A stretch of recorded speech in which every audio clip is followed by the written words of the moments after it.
The morning Hank decided to become a police dog, the world smelled like opportunity and someone's discarded breakfast burrito.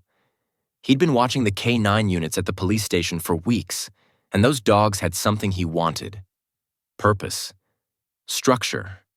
Possibly dental benefits. Hank had been home for 3 days since returning from the fire department, and the couch was already calling to him in concerning ways. He needed a new adventure. Hank pushed through the police station doors with confidence. Officer Martinez looked up from her desk and blinked. A dog was applying for a job. Hank sat. Professional, attentive. He placed one paw on her desk. Sergeant Chen appeared, arms crossed. "Does he have references?" Martinez found a laminated card under Hank's collar. "Fire dog, Station 6, good boy." "Fire department?" she reported. Chen's eyebrow moved slightly.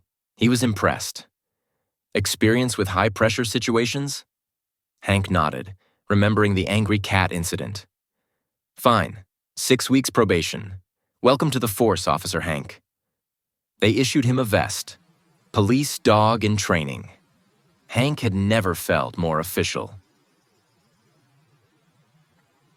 A training day. Training was interesting. For sniff detection, Martinez hit a tennis ball. Hank was supposed to find it. Instead, he returned 15 minutes later carrying Officer Davies' week-old sandwich. "That is contraband," Sergeant Chen noted. "Partial success." For vehicle training, they put Hank in the police cruiser. When Martinez hit the sirens, Hank howled along because it felt right. By the end of the day, he was a viral sensation. The video was titled, "New Police Dog Absolutely Vibing." At the elementary school, 30 kids cheered when Detective Park introduced Officer Hank. When Hank sat on command, they applauded like he'd solved world hunger. "You're good with people, Hank," Park said. "That matters." A gnome case. 3 weeks later, Sergeant Chen gave Hank his first real assignment: garden gnome thefts on Maple Street. The thief struck between midnight and 2 a.m. Chen handed him a vest.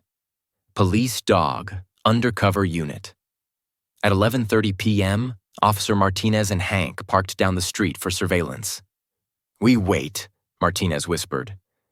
Hank watched the street with intense focus. He understood nothing, but his commitment was admirable. At 1:47 a.m., a figure emerged from the shadows, creeping toward Mrs. Henderson's gnome collection. "That's our guy," Martinez breathed. Hank was already gone, power-trotting toward the suspect. The teenager froze. Hank sat directly in front of him and stared. Just stared.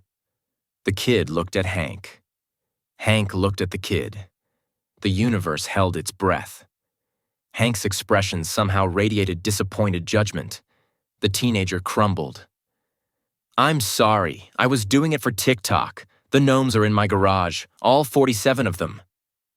Martinez tried not to laugh. "Show us." The garage was a gnome retirement community. Fishing gnomes, gardening gnomes, a gnome doing yoga. Hank sat among them, looking more dignified than all of them combined.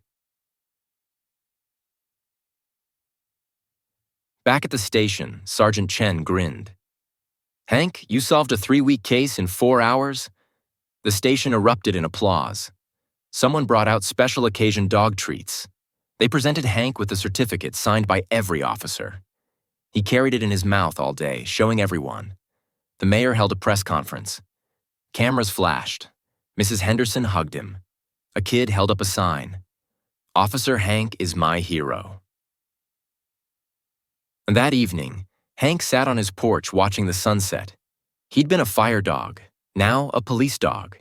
He'd solved a case and brought justice to garden gnomes in the city. The community needed protectors, and Hank had found something that felt right. He was good at showing up, being present, and staring at teenagers until they confessed.